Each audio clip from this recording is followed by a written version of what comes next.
me and hear me right now. And I'm sorry for the delay. We had some technical difficulties, but I'm very happy to join all of you and thank Sumant Mandal for arranging this conversation. I think I should first focus on only one point. There are two epidemics that are going on right now. One is the pandemic of COVID-19 that is spreading across the world, and the transmission of this COVID epidemic is through physical contact. That's why physical distancing is being advised, and hopefully all of you are following it, along with other measures like washing hands and observing all the good rules for physical hygiene. And to the extent we can practice this, we are minimizing our chances of either getting the infection or transmitting it. So physical distancing is very important. But there's another pandemic going on, and that pandemic is the pandemic of fear that is leading to a lot of stress, which is ultimately leading to panic, which is recycling the stress that is pervading the ecosystem. And that doesn't spread through physical distancing. It spreads right here through the internet, through social media, through news networks. We are so focused on what is happening that we can't think of anything else. And of course, as we look at the number of deaths and who's getting morbidity and mortality and who's getting sick, and that starts to create the fear that then perpetuates and recycles. And what that does is biologically, it creates what we can only cause both acute inflammation and chronic inflammation, and compromising of our immune system. So the immune system gets compromised as a result of increased levels of cortisol, which is a hormone produced by the adrenal gland, and also increased levels of adrenaline, which is also a hormone produced by the adrenal gland. Cortisol compromises the immune system and adrenaline causes inflammation. And if both these things are going on, then that causes biological chaos, disruption of what we call the baseline state of our biology, which is self-regulation or homeostasis. And right now also there is some new information coming out that irrespective of the age of a person who gets infected, something happens before they get seriously sick, those who get seriously sick and those who have mortality. And that something is being referred to as a cytokine storm, cytokine. So cytokines are inflammatory markers in the blood, and they're all usually elevated. Everyone who has chronic anxiety or chronic depression or a chronic disease like diabetes or hypertension or heart disease or autoimmune disease or cancer or some other kind of infection, those people are more susceptible to cytokine storms, which means acute inflammation. And that cytokine storm then precipitates damage to the lungs, and now we are being told maybe even to the heart. And the cytokine storm can be due to several things. Remember, there's no direct cause link between one thing or another. Everything is multifactorial. So if you're stressed, you can have a cytokine storm, not getting enough sleep, enough movement, if your diet is messed up. There are many things that can increase the likelihood of inflammation. And so at this point, I think everyone should be aware that they can minimize the risk of acute morbidity and even mortality. They can mitigate that risk if they pay attention to the following factors. Number one, good sleep. Try and get 8 hours of sleep every day, minimum. Go to sleep before 10 and wake up 8 hours later, but try and sleep around 10. That's the best for your biological rhythms. And make sure that your room is dark, it's silent, you don't have any electronics, and you can lie in bed observing your breath and keeping still. And when you observe your breath and keep still, pretend that you're paralyzed, the brain gets the feedback through a feedback loop, the message, time to sleep, and you go into sleep state. So sleep is very important, number one. Number two, managing your stress, however you do it. Meditation, mindfulness awareness, body awareness, breath awareness, just stopping once in a while and taking a few deep breaths and smiling, observing the sensations in your body, and then proceeding with awareness, usually gets rid of the reactive response that people have anytime they hear bad news. So before you react, you just step back, stop, take a few deep breaths, smile, observe the sensations in your body, observe your breath, and then proceed with awareness, conscious awareness, make choices, conscious choices. That's one way to override stress anytime. So before you react, observe your reaction to react. Use the what I call the stop formula. S, stop, T, take 3 deep breaths and smile. O, observe sensations in the body and the breath, and P, proceed with awareness. And there are many other things that you can do. Listen to music, watch a good movie, watch some comedy. I like old programs of Candid Camera, etc., etc. But you can manage stress through yoga, through deep breathing, through meditation, through exercise, through Tai Chi, through martial arts, Qigong, etc., etc. All these maneuvers stimulate a nerve in the body called the vagus nerve, which is the opposing nerve to the sympathetic nerve. And the vagus nerve is responsible for self-regulation and homeostasis. So look up any meditation online, or you can go to the Chopra Well YouTube channel. Thousands of meditations available there. We're also offering a free meditation to deal with the stress right now. And you can download this 21-day meditation experience by going to chopracentermeditation.com. Once again, chopracentermeditation.com. So stress management is number 2.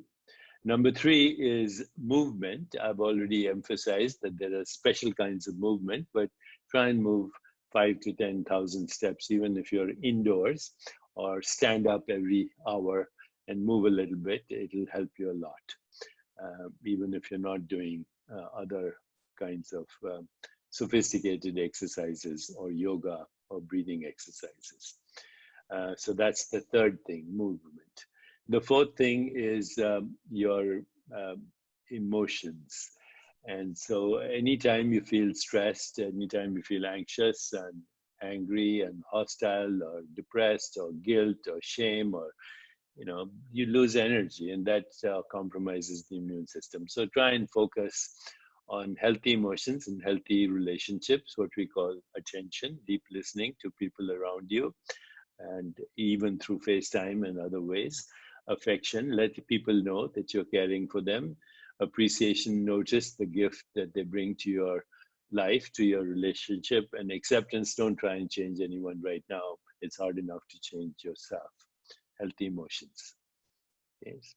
Sleep, stress management, movement, healthy emotions. Food, diet. Try not to eat too much. Try not to eat too much at night. It interferes with sleep. If possible, practice what is being called the 16-hour intermittent fasting. So I personally am having a main meal in the middle of the day, a very light meal before sunset, and that keeps the microbiome healthy. The 2 million extra genes that you have in addition to your human genes, and these regulate feedback loops in your body that are responsible for homeostasis. So the healthiest diet is maximum diversity in plant-based foods, minimize industrial food production, especially of meat, because industrially produced meat has antibiotics and hormones, including steroids sometimes, and growth factors and inflammatory products. So minimize inflammation in your diet, minimize the intake of alcohol. If you take 1 or 2 drinks, that's not going to affect you, but don't have too much alcohol because that is also inflammatory. Okay, so that is healthy emotions and nutrition. And then if you have the opportunity, ground yourself by touching a tree, walking barefoot on the earth or the grass. That reduces inflammation in the body and restores circadian rhythms, seasonal rhythms, and rhythms that get disrupted as a result of stress and jet lag, although hopefully you don't have jet lag right now because you're grounded.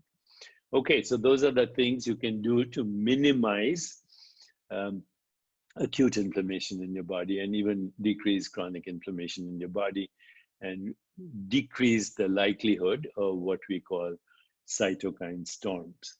But of course, at this moment, people are also very concerned about, financial situation, losses of jobs, and the stress that comes from the uncertainty of the stock market or of startup businesses. And I'm sure you're feeling that, but so is everyone else. We're all in the same boat. If nothing else, this is a time to not only reinvent our experience of what we call the physical body and our experience of what we call the mind, but also reinvent the way we work. Now, I have been speaking to a lot of businesses, including Salesforce and Verizon and JP Morgan, and everybody is reinventing the way they do business. They have to. So I was speaking even a few days ago to Sumant, and it's obvious that business and education and transactions are being virtualized as much as possible. And there are now many businesses that are reinventing themselves and actually working online. And of course, with increased automation, including artificial intelligence and things like deep learning systems, and the fact that education can be virtual, banking can be virtual, and even health and well-being can be virtual. At the Chopra global business, which combines a deep scientific understanding of integrative healing and health and well-being, that experience of enhancing well-being can now be offered virtually. And we are doing that to many businesses, to many corporations, but also to individuals and to communities and to special groups. So I hope you can still see me. There was an interrupt, unfortunately. So any case, virtualization, to the extent that you can virtualize your business, please do so, and connect with other virtual businesses. And actually, I'm seeing on LinkedIn and other places that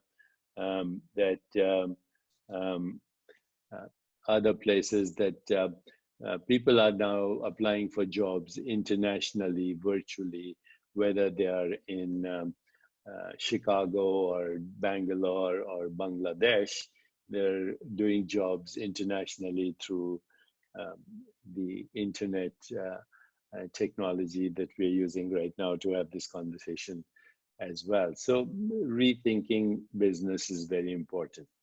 This is a time for everybody to exercise leadership and become the catalyst for change and transformation for yourself. Be a leader for yourself. Serve your best interests. Be a leader for your family. Be a leader for your friends, and for your ecosystem in your business. Be a leader for your team. Be a leader, if you can, for your community, and be a leader for the world. And I would like to emphasize that in order to be a leader, you have to understand well-being in several different domains. The first is your own career well-being. Are you able to exercise your talents? Are you able to express your unique strengths? Are you working with other people who are also expressing their unique strengths? Are you complementing the strengths of other people in your team? So a good business, a good leadership team in any corporation includes shared vision, emotional and spiritual bonding of some kind, and complementing each other's strengths.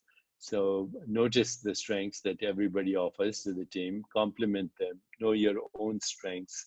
If necessary, do some kind of evaluation, like a strength finder. Like my strengths right now, I'm told I'm futuristic, adaptable, I like to connect people, and I'm strategic, and I minimize waste of energy. I maximize the use of my energy. Those are my strengths, but then I need other people to enhance my strengths through relationship, through planning, through actual enlisting of work and business. So if you have a deep awareness of what your unique strengths are, what the strengths of your team are, a team between 5 and 12 people that complements strengths, like a sports team, shared vision, complementing strengths, emotional, spiritual bonding, and saying, what are we trying to create here? What are we trying to reinvent here? So that's meaning and purpose in your professional careers. And this is the opportunity to rethink that. What is important long term? Short term, we are all going to have to go through some challenges. The second area of well-being is social emotional well-being. Pay as much attention to your friendships, hold their back. I call this the 4A's: attention, affection, appreciation, acceptance. But also actually let everyone know in your ecosystem that you're there, and FaceTime with them. Social distancing is physical, but you can be more intimate now with your friends and family than ever before, and with your professional colleagues as well, using technology. The third area is physical well-being, which I've already emphasized, the 6 pillars of well-being. Community well-being is in wisdom traditions referred to as the Sangha. Right now, we are in the midst of a Sangha right now, a community of professionals and entrepreneurs. So enhance the well-being of the community as well. And how do you do that? But the same principles apply to your community as to your personal and social relationships. But community well-being is enhanced when we frequently connect with each other in our community. And these days we can do that through the technologies that we have. So that is frequent connection in the community of a Sangha, shared purpose, again, enhancing the well-being of our community in all ways, and some kind of spiritual practice or just deep reflection, asking our questions at this time. Who are we? What do we want as a community? What's our collective vision or purpose? What are we grateful for? Just being grateful for what we have in spite of the challenges actually reduces inflammation and stress in the body and enhances what we call self-regulation. So community well-being is very important. And right now, I'm not an expert in financial well-being, but everybody is saying stay put, be patient, find other ways of enhancing your financial security. Make sure you have the right insurance, the right default, the right retirement. And if you haven't got it right now, then look at ways in which you can enhance your financial security and minimize unnecessary expenses as well. Financial security comes when we are um, not fearful of our addiction, or we are not addicted to security. The biggest cause of insecurity is the addiction to security. So right now everybody is feeling uncertain, insecure, but the proliferation of that insecurity actually is an opportunity for creativity. And that's what we should be asking. What is the opportunity, the creative opportunity? The creative opportunity comes when we understand meaning and context and relationship and our story. What is our story? What is our backstory in the business? What is the current situation? What is the possible future story? What are the challenges? Because there are going to be challenges. And what are the opportunities if you frame your story in that way, both your personal story, both your business story, the backstory, the present story, the envisioned future story, the trials and tribulations, challenges, the opportunities, start to write down what your new story will be. That's a creative opportunity. Creativity is enhanced when we take time to reflect, when we have a vision, when we gather all the right information, when we analyze the information, when we take time to incubate, reflect, envision the story, and wait for insight, inspiration, intuition. And that's what creativity is. It's a new context, a new meaning, new purpose, new envisioning of how we function in relationship. And what's the new story? What's the new story? There's a new story emerging for humanity, for businesses, and also for our personal well-being. So maximize this opportunity for what it is. This adversity is also an opportunity. Now, that's almost a cliche. Everybody's heard it, but some cliches can be profound if you take them seriously. And the cliche here is, in every adversity is the seed for greater opportunity. So those are the different areas of well-being that I wanted to speak about: career well-being, social well-being, physical well-being, community well-being, financial well-being. And then there is something called spiritual well-being, which comes from settling down into the experience of yourself beyond the interpretive narrative that we have. I am Deepak Chopra is an interpretive narrative that brings about many associations. But before I'm Deepak Chopra, I'm an awareness in which Deepak Chopra is a changing process. And that awareness is what the great wisdom traditions call the spirit or the soul, or these days in cognitive science, the conscious agent. We are conscious agents that are having a human experience. And that experience includes the experience of our body, the experience of our mind, the experience of the world, the experience of personal interactions, social interactions. But who or what is having the experience? There's an inner self, an inner being, which is beyond our internal dialogue, that can be accessed through self-reflection, self-inquiry, meditative practices, breathing, yoga, meditation, and so on. As I said, there are a lot of opportunities available for practicing these spiritual disciplines. And the more we practice these spiritual disciplines, the more we have access to inspiration, insight, intuition, imagination, and a higher vision. Finally, what I'd like to say is that this is opportunity for leadership, and I usually use an acronym for leadership, which is the 7 letters of the alphabet: LEADERS. So L, listen deeply. This is a time for deep listening, not only to ourselves and our priorities, but Deep listening to others. Listen with your heart, listen with your mind, listen with your body, listen with your soul. Deep listening allows you to have a vision for the future. It allows you to communicate that vision to those who support you and those that you support. And it allows you to start making action plans. So deep listening, number one.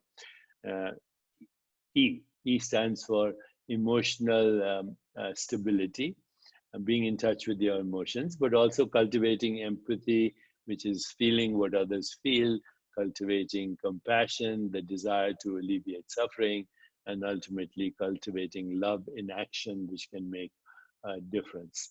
So, emotional freedom includes not getting caught up in our own emotional melodrama, by being in touch with our own feelings, but also being in touch with other people's feelings, and actually communicating very deeply and intimately about our vulnerabilities and with each other, because when we do that, we give opportunity to others to support us, and we also give the opportunity for us to support others.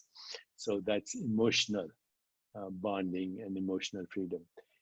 A stands for awareness. So get rid of the fight, flight, reactive response, cultivate restful awareness by being still, but also cultivate intuitive awareness by asking deep questions, by also cultivate creative awareness by asking, what do I want? How do I get there? Whose help do I need? Whose help?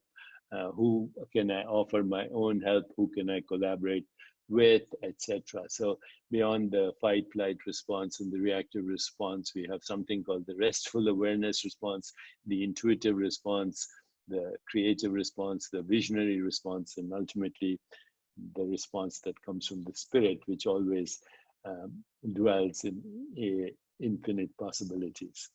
So A stands for awareness. D stands for not only just dreaming, but doing it. So start creating action plans. Even now, start creating what are called SMART goals, SMART. S stands for stretch more than you can reach and make everything measurable. Have agreement with your team. R, record your progress. And T, set time limits. This is a time to start creating those SMART goals. So be action oriented. That's what D stands for. And then the next E, LEADER, empower yourself, empower your team right now. Let us ask ourselves, what's the best we can do in this situation?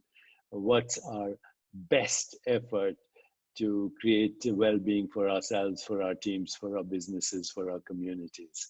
And this kind of distributed empowerment comes when we feel beneath no one, but also superior to no one, when we are relatively immune to criticism and responsive to feedback, and when we are fearless. That's what true empowerment comes, and this is your chance to be fearless. R stands for responsibility, which means responsible for our health, responsible for our well-being, responsible for the well-being of our business and community. And if things go wrong, those are opportunities to correct them. And don't repeat the same mistakes, but don't worry about making mistakes either. And finally, S, LEADERS. S stands for synchronicity, which is good luck. But good luck is nothing other than opportunity meeting preparedness. The preparedness is now, right now, in enhancing our physical, emotional, spiritual well-being and our relationships and the quality of our connections. That's the opportunity. And then that's also the preparedness. And now we need to ask ourselves, what do you want to create? How I can. I personally am focusing, I'm older than most of you, so I'm focusing on how to reach critical mass for a more peaceful, just, sustainable, healthier, and joyful world. And I think if business started thinking like that, you will have a lot of allies and a lot of people to support you. The purpose of a business is to enhance, as we say, stakeholder stakeholder well-being. But right now, the purpose of wellness is also to enhance the well-being of the entire ecosystem. If your employees are happy, your customers will be happy. If your customers are happy, then your investors will be happy. If your investors are happy, you'll have a good business. So start thinking in those terms. How do I enhance the well-being and happiness of my employees, of myself, of my customers, and my investors? There are no fast answers. There are only questions. And if you live these questions, then it's very interesting. Your own consciousness allows you to move into the answers. So live the questions right now. And the most important questions are, who are we? What do we want? What's our purpose? What are we grateful for? How can we make a difference in our ecosystems, in our communities? The community can be as little small as your family and friends, or as big as the entire world. And in between is your business as well. Okay, so those are the various things I wanted to share with you. I'll summarize that now. By minimize your likelihood of a cytokine or acute inflammatory storm. Number one, take care of your physical, mental, emotional well-being. Follow the pillars of well-being. Enhance your leadership skills through deep listening, emotional bonding, expanding awareness, action-oriented plans, empowerment, responsibility, and synchronicity. And finally, now is the time to reinvent your body, resurrect your soul, and make a difference in the world. So I thank you very much for allowing me to participate in this conversation with you. Very sorry for all the technical difficulties, but we're learning. I'm learning technology, and I wouldn't have if we didn't have this situation. Think of the larger context also in which this pandemic is occurring. Get rid of direct cause effect linear explanations, because everything arises in a context. And right now, the context is that we have created a world that is imbalanced. We need to restore more sustainability, more social and economic justice in the world, more emotional context. In other words, we need to change our story. And once we change our story and live that story, then we'll come out of this much stronger. Thank you, and thank Sumant for giving me this opportunity to speak to you all as well. So we do have some questions. Okay, go ahead. So the first question is that a lot of people are working, obviously everyone is working from home, but people in teams are actually working harder right now than they ever have before. So what advice would you have for team leaders in this new world of helping people manage all the stress that they're on and keep, avoid burnout, keep productivity going? Yeah, so the most important thing to recognize is that you can be more productive by being more rested.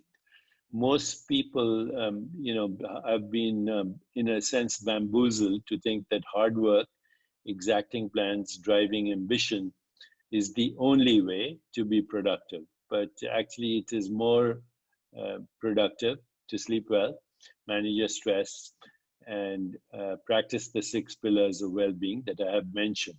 Now, having said that, reframe your work from home and work as if you were working from the office. In the office, you have an 8-hour day with breaks. So do the same at home. Be productive. And when you're working, focus on your work. It's almost a cliche to say that don't multitask, because multitask ruins your brain networks and is also impossible. It is impossible to have 2 thoughts at the same time. It is impossible to think of 2 things at the same time. It's also impossible to do 2 things at the same time. You switch from one to the other. So those who think they are multitasking are not multitasking. They're just messing up their neural network. So focused work time, And during that time, don't do anything else. Focused relationship time, focused sleep time, focused eating time. This is a way we should normally live our lives, by the way, to be more productive. So you can be more productive by setting the rules for your business engagement with your team. This is work time. This is what we need to do. This is what we need to accomplish. But we need to take care of ourselves. If we don't take care of ourselves, we are going to mess up the business and not be productive either. So one more question is, you made a statement, we are conscious agents having a human experience. Could you please elaborate what you mean by that? Okay, it would take a long time to elaborate, but the perennial philosophical question that has been asked through the ages by those who are reflective, the perennial philosophical question is, who am I? Am I my changing physical body? Well, you can't be a changing physical body. You were first a fertilized ovum, then you were a zygote, then you were an embryo, then you were an infant, then you were a baby, then you were a teenager, on and on. So which physical body are you? You're not a physical body. You are an awareness, a conscious agent that is having the experience of a physical body. How do you know you have a physical body? Because you can see it, perceive it, experience it. So that's what it means. You're a conscious agent having a human experience of a physical body, but you're also having a human experience of the mind. You're having an experience of thoughts, of feelings, of imagination, of creativity. You're also having the experience of what you call the world, but what you call the world is the perceptual activity. It's happening right now. And that perceptual activity is tied to cognitive activity. What we call the physical world and what we call the physical body is a changing perceptual activity. And these perceptual activities are nothing other than sensations, perceptions, feelings, thoughts, emotions, and images. Once you recognize that, and you also recognize that you, the conscious agent, are intrinsically free from any experience. How do I know that? Well, right now, wiggle your toes. And now think of your mother. And now think of the Empire State Building. And now think of Wall Street. Who's doing that? You are doing that, the conscious agent. And you can only do one thing at a time. So you, the conscious agent, chooses the experience perceptually and also chooses the experience volitionally. Once you understand that, then you understand I'm a conscious agent having a human experience. In spiritual traditions, that's called, in the West, Teilhard de Chardin said, we are spiritual beings having a human experience. The Vedanta, of course, says, Tattvamasi. You are that, I am that, all this is that. And what is that? We are conscious agents. And the conscious agent is not a person. So when I say I am, it doesn't refer to a person. The person itself is an experience in I am. So some people have, and some questions, some people have family members who are, serving the critically ill, who are on the front lines and have deep anxiety over the well-being of their own loved ones. How do you suggest they manage their anxiety? This keeps coming up, managing their anxiety. And I have mentioned how to mention the anxiety, and the quickest way is meditation. But being present in the moment also alleviates anxiety, because all anxiety is about the future or something, a regret about the past. If I ask you right now, at this moment, what's wrong? Be aware of what you're experiencing right now without the intervention of interpretive thought. And you'll see that it is the interpretive intervention that creates the anxiety. Now, there are innumerable ways to do that. I mentioned, go to chopracentermeditation.com and download a meditation free of charge, or just go on online and you'll find thousands of techniques. But the most important thing right now, to be more effective for your loved ones, you have to be present for them, which means affection, appreciation, acceptance, and just deep caring and letting them know that you care. And also, by the way, as we move through this phase, people are coming up with obvious ways to minimize risk. So soon we'll know who's infected, who's not, who has the antibodies, who doesn't. And as we emerge out of this, and we will emerge out of this, the timeline is not certain right now because of different modelings that are happening, but already the modeling is showing that the curve will be flattened and then it'll go down. So in the meanwhile, hang in there and be present to what is. And if you're not present to what is, then you will be anxious. So one more question around social distancing versus human beings that generally are, I'd say relationships are having physical interactions with people, and what's the best way to handle this separation and sort of the stress that comes with it? Tell everyone that you are more intimate now and you have more opportunities for intimacy, even when you are 6 feet apart. It shouldn't affect our intimacy. I can give somebody a dopamine hit in South Africa by sending them an emoticon through a messaging system. But I can also give them an adrenaline and cortisol hit by being abusive. So, just practice good speech. Be aware of what you're saying. Is what you're saying is necessary? Is it kind? Is it helpful? Does it make a difference? Or does it create panic? And so, be very aware of your own experience, how you're interpreting that experience, and the choices you're making. So the more conscious you're of your choices right now, am I making a difference? Ask yourself, feel your body. It's so simple. Before you make a choice, ask yourself, is it going to make somebody happier or sad or stressed? Or am I recycling the collective panic story? There's fear is justified, by the way. Fear is justified. You feel it in your body. And the more you feel it in your body, you disengage from the thought of fear to the experience of fear. And that is important. You can't deny the experience of fear. And then if you can influence the experience of fear by feeling it.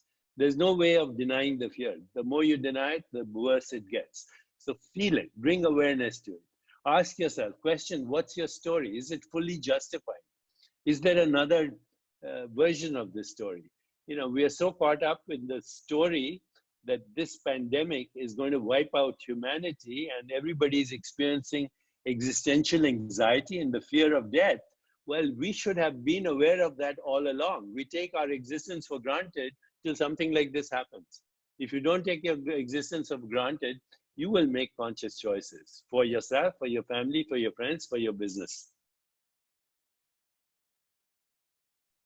So last question, and I think more just a discussion you and I had a few days ago.